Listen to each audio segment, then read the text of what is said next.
Hello दोस्तों, welcome back to my channel knowledgeable brain. और आज हम इस वीडियो में समझने वाले हैं एनलाइटमेंट एरा के लिटरेरी मूवमेंट्स को। तो चलिए बिना टाइम वेस्ट करे वीडियो की शुरुआत करते हैं। पहला लिटरेरी मूवमेंट जो हम डिस्कस करने वाले हैं वो है पिकरस नॉवल। ये एक टाइप का फिक्शन है जो बताता है स्टोरी एक रोक हीरो की, जो कि क्लेवर होता है, डिसऑनेस्ट पर लाइकेबल हीरो होता है, जो सरवाइव करता है करप्ट सोसाइटी से।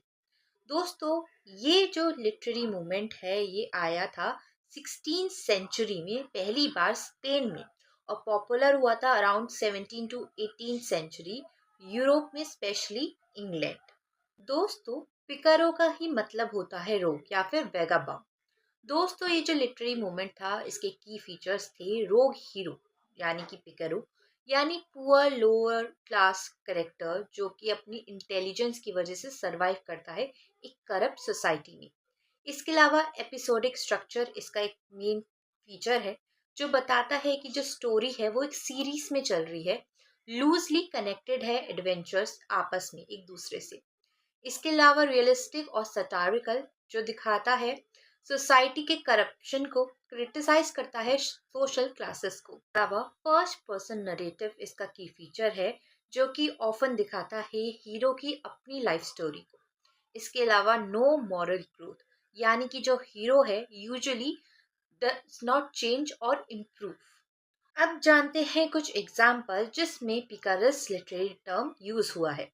पहला फर्स्ट ट्रू पिकरस नॉवल था लाजरल दे टॉम्स। स्क्यूल दे सर्वेंट्स ने अपने वर्क डॉन कह्यूटी में इसका यूज किया है। इसके अलावा डैनियल डॉफ ने भी रॉबिन्सन क्रूज में इस लिटरेरी टर्म का यूज किया है। हेनरी फील्डिंग ने टॉम जोन्स में पिकरस लिटरेरी टर्म को यूज किया है। बेसिकली पिकरस जो है फोकस करता है कॉमन पीपल पर इंस्टेड ऑफ हीरोज और किंग्स। ये इंट्रोड्यूस करता है रियलिज्म को, सोशल क्रिटिज्म को। अब बात करते हैं नेक्स्ट लिटरेरी मूवमेंट की। नेक्स्ट मूवमेंट है कॉमेडिया दे लार्ते। ये एक फॉर्म है इटालियन कॉमिक थिएटर की जो बेस्ड है इम्प्रोविजन पर, यानी कि acting without a fix script. ये यूज होता है स्टॉक करेक्टर्स और ह्यूमरस सिचुएशन के साथ। ये ओरिजिनेट हुआ था 16 सेंचुरी इटली में और पॉपुलर हुआ था 16 से 18 सेंचुरी में अक्रॉस यूरोप। कॉमेडिया दे लार्ते का मतलब होता है कॉमेडी ऑफ द प्रोफेशन। ये परफॉर्म किया जाता है प्रोफेशनल एक्टर्स के द्वारा। इसके की फीचर्स है इम्प्रोविजन, यानी कि एक्टर्स को स्क्रिप्ट फॉलो नहीं करते, वो खुद से ही एक्ट करने लग जाते हैं according to the situation. Basic outline का वो यूज करते हैं, मतलब सिनेरियो का यूज करते हैं। इसके अलावा स्टॉक करेक्टर्स ये वो होते हैं, फिक्स करेक्टर टाइप्स होते हैं जो रिपीट होते रहते हैं डिफरेंट वेज में। इसके अलावा इसका फीचर है मास्क एंड कॉस्ट्यूम। मोस्टली जितने भी करेक्टर्स होते हैं वो अलग अलग मास्क में होते हैं। इसके अलावा फिजिकल कॉमेडी जो कि फुल ऑफ एक्शन, गेस्चर और फनी मोमेंट्स में दिखाई जाती है। यूजुअली ये जो प्ले होते हैं लव, ट्रिक्स, मिसअंडरस्टैंडिंग पर बेस्ड होते हैं। दोस्तों, कॉमेडिया दे लार्ते के जो फेमस कैरेक्टर्स रहे हैं वो है हर्ली क्विन जो कि एक क्लेवर सर्वेंट होता है। इसके अलावा पेंटलोन जो कि एक ग्रीडी ओल्ड मैन है, कोलम्बीना जो कि एक स्मार्ट मेड है, और एल्दोथ्री जो कि एक फुलिश स्कॉलर होता है। नेक्स्ट फेमस लिटरेरी मूवमेंट रहा है किट कैट क्लब, जो कि एक फेमस इंग्लिश पॉलिटिकल और लिटरेरी क्लब हुआ करता था अर्ली 18 सेंचुरी के टाइम पर। ये पहली बार आया था 17 टू अर्ली 18 सेंचुरी के टाइम पर, यानी कि अराउंड 1700 टू 1720। ये बेसिकली क्या था, ग्रुप ऑफ राइटर्स, पॉलिटिशियन और नोबल्स का एक ग्रुप था जो कि सपोर्ट करते थे विग पार्टी को। ये पॉलिटिकल पार्टी हुआ करती थी इंग्लैंड में। मोस्टली ये सारे जो लोग थे रेगुलरली मिला करते थे डिस्कशन के लिए, डाइनिंग के लिए और अपने इंटेलेक्चुअल को एक्सचेंज करने के। इसका नाम किटकैट क्यों पड़ा?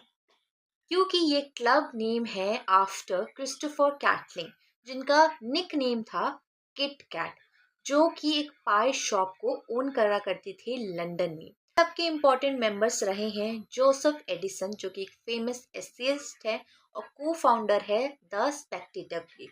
इसके अलावा रिचर्ड स्टील जो कि कोलैब किया है जिन्होंने एडिसन के साथ, जो जाने जाते हैं अपने एसे और जर्नलिज्म के लिए। जॉन ड्राइडन भी इस क्लब का पार्ट थे जो कि एक फेमस पोएट और क्रिटिक थे विलियम कॉन्ग्रीव, जो कि एक फेमस पोएट रहे हैं कॉमेडी ऑफ मैनर्स के। दोस्तों, इस क्लब के की फीचर्स ये थे कि ये मिक्सचर था लिटरेचर और पॉलिटिक्स का, प्रमोट करता था विग की आइडियोलॉजी को जो कि फ्रीडम, कॉन्स्टिट्यूशनल और मोनार्की थी, इंकरेज करता था लिटरेरी डिस्कशन और क्रिएटिविटी को। एनलाइटमेंट एरा के जो नेक्स्ट फेमस लिटरेरी मूवमेंट था वो था ग्रेवयार्ड पोएट्स का। ये ग्रुप था 18th सेंचुरी के इंग्लिश पोएट का जो लिखा करते थे डेथ, मॉर्टेलिटी और ट्रांसेंस ऑफ लाइफ पर, फोकस करते थे इमोशन और नेचर पर। ये एरा था मिड 18th सेंचुरी का, यानी कि अराउंड 1740 और 1770 के बीच का, यानी pre romantic period in English literature. दोस्तों, ये इन्फ्लुएंस थे लोग प्यूरिटन और रिलीजियस थीम्स से। ये लिखा करते थे अपनी पोएट्री चर्चयार्ड, ग्रेवयार्ड और क्वाइट लैंडस्केप के ऊपर, फोकस करा करते थे मेलनकॉली, मॉर्टेलिटी और ह्यूमन सोल्स के ऊपर। ग्रेवियर्स पोएट के मेजर पोएट में से एक रहे हैं थॉमस ग्रे, जो कि फेमस है अपनी poem elegy written in a country churchyard, जो रिफ्लेक्ट करती है डेथ, मॉर्टेलिटी और हम्बल लाइफ्स को। इसके अलावा थॉमस वर्ने, जो कि जाने जाते हैं अपनी मॉरल और रिफ्लेक्टिव पोएट्री के लिए। विलियम कॉलिंस, जो कि लिखा करते थे ऊड्स फुल ऑफ मेलनकॉली और रिफ्लेक्टिव मूड। और रॉबर्ट ब्लेयर, जो कि फेमस रहे हैं अपनी पोयम द ग्रेव के लिए। दोस्तों, ग्रेवयार्ड पोएट के जो पोएट थे उनके की फीचर्स ये थे कि वो डेथ और मॉर्टेलिटी पर लिखा करते थे, मेडिटेशन करते थे ह्यूमन लाइफ पर, डेथ के ऊपर बात करा करते थे। इनकी मेलनकॉली टोन हुआ करती थी इनके काम में, यानी कि सैड, रिफ्लेक्टिव और इमोशनल। इनके काम की सेटिंग ऑफनली ग्रेवयार्ड, चर्चयार्ड और क्वाइट लैंडस्केप हुआ करती थी। इनकी पोएट्री इंकरेज करती थी थिंकिंग अबाउट लाइफ, वर्च्यू और आफ्टर लाइफ। और ये इन्फ्लुएंस थे ऑन रोमांटिज्म, यानी कि इंस्पायर थे by the poet William Wordsworth और Samuel Taylor Coleridge. Next literary movement रहा है ब्लू स्टॉकिंग सोसाइटी, जो कि 18th सेंचुरी का इंग्लिश लिटरेरी और सोशल मूवमेंट था जो इंकरेज करता था वुमेन्स एजुकेशन और इंटेलेक्चुअल पार्टिसिपेशन को। ये एरा था मिड 18th सेंचुरी का, यानी कि अराउंड 1750 और 1780 के बीच का। दोस्तों, इसकी शुरुआत हुई थी लंदन, इंग्लैंड से। इस मूवमेंट की शुरुआत भी एक औरत ने ही की थी जो चाहती थी लिटरेरी और इंटेलेक्चुअल कन्वर्सेशन हो rather than just social gathering. इसका नाम ब्लू स्टॉकिंग जो है इनफॉर्मल अटायर की वजह से पड़ा है, यानी कि जो मैन है वो जब अटेंड करते हैं ऐसी चीज़ों को तो वो मोस्टली ब्लू वर्स्टेड स्टॉकिंग्स पहनते हैं इंस्टेड ऑफ फॉर्मल ड्रेसेस। दोस्तों, इस ग्रुप की मेंबर्स रहे हैं एलिजाबेथ मॉन्टेगू, जो कि लीडिंग फिगर थी, ऑर्गेनाइजर थी इस सोसाइटी की, होस्ट करती थी ऐसी इंटेलेक्चुअल गैदरिंग्स को जिसको बोला जाता था सलून्स। इसके अलावा हेस्टर चपॉन भी इसका पार्ट रही हैं, जो कि वुमेन एजुकेशन के ऊपर बात करा करती थी। इसके अलावा फ्रांसिस बर्ने, जो कि अक्सर नॉवेल्स और प्ले लिखा करती थी और पार्टिसिपेट करा करती थी ऐसे लिटरेरी डिस्कशन पर। इसके अलावा मैरी डिलेनी भी एक इम्पॉर्टेंट पार्ट रही है इस ग्रुप का, जो जानी जाती है अपनी बॉटनिकल आर्ट और लेटर्स के लिए, और वो भी काफ़ी ज़्यादा एक्टिव थी इस सोसाइटी की गैदरिंग पे। दोस्तों, इस मूवमेंट के की फीचर्स ये है कि ये फोकस करते थे एजुकेशन पर। वुमेन डिस्कस करती थी लिटरेचर, फिलॉसफी, साइंस और आर्ट। सिर्फ एक सोशल गैदरिंग नहीं करते थे ये लोग, ये डिस्कशन करते थे पढ़ाई के ऊपर, एजुकेशन के ऊपर, चीज़ों के ऊपर जो वाकई में इम्पोर्टेंट होती है लाइफ के अंदर। इसके अलावा सलून्स एंड गैदरिंग, यानी कि इंटेलेक्चुअल जो मीटिंग हुआ करती थी वो कोई सिर्फ सोशल टी पार्टीज नहीं होती थी। यहाँ पर वाकई में चीज़ों के बारे में, लाइफ के बारे में, लिटरेचर, फिलॉसफी, साइंस, आर्ट, हर सब्जेक्ट के बारे में बात की जाती थी। नेक्स्ट फीचर था वह इस ग्रुप में इक्वालिटी हुआ करती थी, यानी कि मेन और वुमेन दोनों ही पार्टिसिपेट कर सकते थे इस लिटरेरी डिबेट में। ये क्लब जो है प्रमोट करता था वुमेन राइटर्स को, इंकरेज करता था औरतों को कि लिखें, वो पब्लिश करें अपने काम को और इंगेज रहे ऐसी इंटेलेक्चुअली एक्टिविटीज़ में। अब बात करते हैं ट्रांसलेशन पोएट्स की। ये वो राइटर्स थे जो कि अडेप्ट करते थे, ट्रांसलेट करते थे अपने वर्क को अलग अलग लैंग्वेज में, सिर्फ अपनी लैंग्वेज में नहीं बल्कि और लैंग्वेजेस में अपने काम को कन्वर्ट करते थे। और ये जाने जाते थे अपनी ओन लिटरेरी ट्रेडिशन के लिए। इन लोगों ने इंट्रोड्यूस किया था फॉरेन आइडियाज़ को, फॉर्म्स को और स्टाइल्स को। ये वक्त है 16-18 सेंचुरी का इंग्लैंड का, स्पेशली ड्यूरिंग द रेनेसांस और नियो क्लासिकल पीरियड। दोस्तों, ड्यूरिंग रेनेसांस इंग्लिश राइटर जो है इंस्पायर थे ग्रीक, रोमन, इटालियन और फ्रेंच लिटरेचर से। तो उन्होंने अपने काम को ट्रांसलेट करना शुरू कर दिया, मॉडर्नाइज करने लग गए इंग्लिश लिटरेचर को और क्लासिकल आइडियाज़ को स्प्रेड करना है। ट्रांसलेशन पोएट के कुछ इम्पोर्टेंट राइटर्स की पहले हैं जॉर्ज चैपमैन, जो कि फेमस थे, जिन्होंने ट्रांसलेट किया था होमर्स की इलियड और ओडिसी को इंग्लिश में उन्होंने ट्रांसलेट किया है। इसके अलावा जॉन ड्राइडन, जिन्होंने ट्रांसलेट किया था वर्गिल का एनेड, जिन्होंने अडेप्ट किया था फ्रेंच और क्लासिकल वर्क्स को। इसके अलावा एलेक्जेंडर पॉप, जिन्होंने ट्रांसलेट किया है होमर्स के इलाइड ओडिसी को इन हीरोइक कपलेट्स, जिन्होंने क्लासिकल एपिक्स को रीडेबल और एलिगेंट बनाया है इंग्लिश में। इसके अलावा सर थॉमस, जिन्होंने ट्रांसलेट किया है रेबेलियस का वर्क फ्रॉम फ्रेंच। इस मूवमेंट के की फीचर्स ये रहे हैं कि वो पोएट फॉरेन लिटरेचर को अपनी होम लैंग्वेज में कन्वर्ट करते थे ताकि इंग्लिश रीडर के लिए ऐसी महान क्लासिक समझना आसान हो जाए। ये लोग लिटरेरी स्किल का अपने यूज़ करा करते थे, इन्फ्लुएंस थे अपनी नेटिव लिटरेचर से, अपनी खुद की भाषा से। साथ ही साथ इन्होंने कल्चर के बीच का जो गैप है उसको कम कर दिया, क्योंकि इन्होंने कनेक्ट किया था एशियन क्लासिकल वर्क को अपने इंग्लिश थॉट के साथ। नेक्स्ट लिटरेरी मूवमेंट है लेक पोएट्स का, जो कि ग्रुप था अर्ली रोमांटिक पोएट्स का इंग्लैंड का, जो एसोसिएटेड थे लेक डिस्ट्रिक्ट की। लिखा करते थे अबाउट नेचर, इमोशन और पर्सनल रिफ्लेक्शन पे। अराउंड 1790 और 1830 यानी कि लेट 18th सेंचुरी और अर्ली 19th सेंचुरी का ये वक्त था, यानी early romantic period in English literature.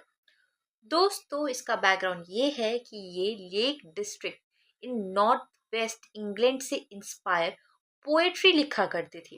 Focus करते थे nature, rural life, human emotion और इमेजिनेशन के ऊपर।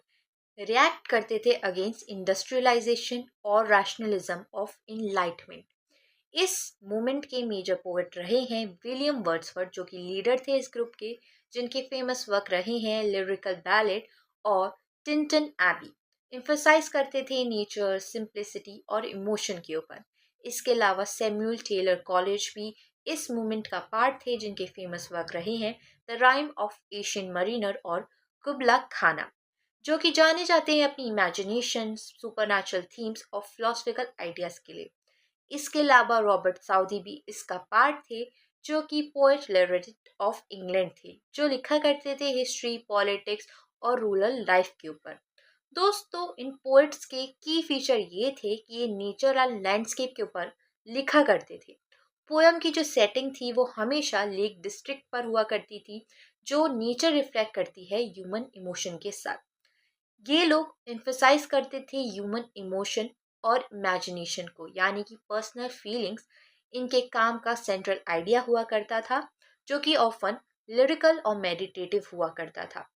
इसके अलावा ये सिंपल एवरीडे लैंग्वेज का यूज़ करते थे, कोई बाहरी भाषा का नहीं, सिंपल वर्ड्स का यूज़ करा करते थे अपने काम में। रूरल लाइफ को कॉमन पीपल को दिखाया करते थे, सेलिब्रेट करते थे simplicity, virtue of ordinary life. और ये प्री रोमांटिक आइडल्स को रिफ्लेक्ट करते थे, यानी कि इमोशनल और स्पिरिचुअल रिस्पॉन्स का, जो नेचर और लाइफ से हमें मिलता था। नेक्स्ट है कॉकनी स्कूल ऑफ पोएट्री, जो कि ग्रुप है अर्ली 19th सेंचुरी के इंग्लिश पोएट का, जो कि मेनली लंदन के वर्किंग क्लास और मिडिल क्लास लोग हुआ करते थे। क्रिटिसाइज करते थे लिटरेरी एलीट को, जो उनके स्टाइल को, उनके ओरिजिन को। ये एरा है अर्ली 19th सेंचुरी का, अराउंड 1800 टू 1825, यानी कि ड्यूरिंग रोमांटिक पीरियड। दोस्तों, ये जो टर्म है कॉकनी, ये ओरिजिनली एक डेरोगेटरी लेबल है जो यूज किया जाता है by critic Blackwood's magazine, ताकि वो पोएट्स का मजाक उड़ा पाए जो कि लंदन के वर्किंग क्लास नेबरहुड से बिलोंग करते हैं। यहाँ पर जो पोएट हैं वो इम्फसाइज करते हैं रियल लाइफ सब्जेक्ट्स को, यानी emotion, nature, instead of aristocratic idols को। फोकस करते हैं ऑर्डिनरी पीपल की जिंदगी पर, लंदन की जिंदगी पे। और इस मूवमेंट के मेजर पोएट रहे हैं जॉन कीट्स, जिनका जन्म लंदन में हुआ था। उनके फेमस वर्क रहे हैं ode to a nightingale, ode on a Grecian urn, जो जाने जाते हैं अपनी लिरिकल ब्यूटी और सेंसेस इमेजरी के लिए। इसके अलावा ली हंट इसका पार्ट रहे हैं, जो कि क्रिटिक, एसियस्ट और पोएट हैं। इंकरेज करते हैं फ्रीडम ऑफ एक्सप्रेशन को, जिन्होंने मदद करी है कीथ की अपना करियर बिल्ड करने में। इसके अलावा विलियम हैजलिट भी इसका पार्ट रहे हैं, जो कि क्रिटिसाइज करते हैं लिटरेरी एस्टेब्लिशमेंट को, प्रमोट करते हैं रोमांटिक पोएट्री और इंडिविजुअलिज्म को।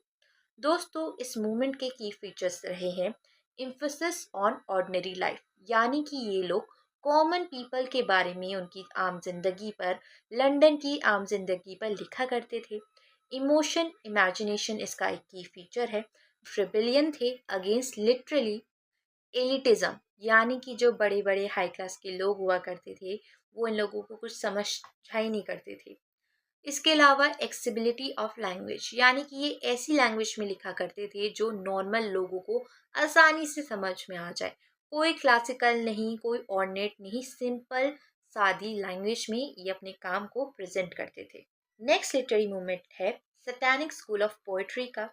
ये टर्म डिस्क्राइब करती है ग्रुप ऑफ पीपल को अराउंड लेट 18 और अर्ली 19 सेंचुरी के इंग्लिश रोमांटिक पोएट्स को, जो कि कंसिडर्ड करते थे रेबिलियस, डार्क और पैशनेट चीज़ों को, सेलिब्रेट करते थे इंडिविजुअलिज्म, डिफेनिज्म और पावरफुल इमोशंस को। टर्म है सैटेनिक स्कूल, ये पहली बार कॉइंड हुआ था by the critic Robert Southey उनके एस्से में, जो कि आया था 1796 के दौरान।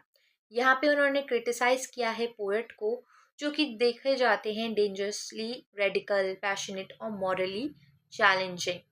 दोस्तों, यहाँ पे जो पोएट है ऑफन ग्लोरीफाई करते हैं हीरोइक रेबिलियन को, इंटेंस इमोशन को और ऑथोरिटी को। इस मूवमेंट की फेमस पोएट रहे हैं लॉर्ड बैरन, जो कि लीडिंग फिगर थे इस मूवमेंट की, पीबी शैली और जॉन मिल्टन। इस मूवमेंट की फीचर ये है कि ये रेबेलियन और डिफेंस को प्रमोट करते थे, सेलिब्रेट करते थे स्ट्रॉन्ग विल्ड हीरोइक को, ऑफन एंटी एस्टेब्लिशमेंट करेक्टर्स को दिखाया करते थे। ये अपने काम में डार्क, इंटेंस और थीम्स जैसे कि पैशन, डेथ, ईवल और फॉरबिडन डिजायर्स का जिक्र करा करते थे। इंक्लूड करते थे इंडिविजुअलिज्म और हीरोइज्म को, फोकस करते थे यानी कि बायरॉनिक हीरो पर, जो कि प्राउड होता है, आइसोलेटेड होता है लेकिन इंटेलिजेंट होता है।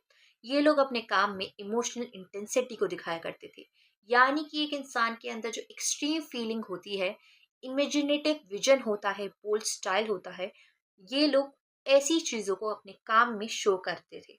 नेक्स्ट मूवमेंट है ट्रांसेंडेंटलिज्म का, यानी कि फिलोसफिकल और लिटरेरी मूवमेंट है ये, जो एम्फोसाइज करता है इंडिविजुअल इंट्यूशन, फ्री रिलायंस और spiritual connection between humans and nature. ये एरा है around early to mid 19th century का, यानी कि 1830 और 1860 के बीच का। मेनली ये अमेरिका में शुरुआत हुआ था और स्पेशली न्यू इंग्लैंड में। इसका बैकग्राउंड ये है कि ये रिएक्टेड थे अगेंस्ट ऑर्गेनाइज्ड रिलीजन, मटेरियलिज्म और रिजिड सोशल कन्वेंशन के ऊपर। ये चीज़ जो है, ये आइडिया जो है, इन्फ्लुएंस था जर्मन फिलोसफी से, ईस्टर्न रिलीजन से यानी हिंदुइज्म, बुद्धिज्म और रोमांटिज्म इन यूरोप से। यानी कि ये ऐसा ग्रुप था जो मानता था ह्यूमन इंट्यूशन पर, ज़्यादा बिलीव करता था कॉन्शियसनेस पर, रीजन पर ये इम्पोर्टेंट करता था और अथॉरिटी को इम्पोर्टेंट माना करता था।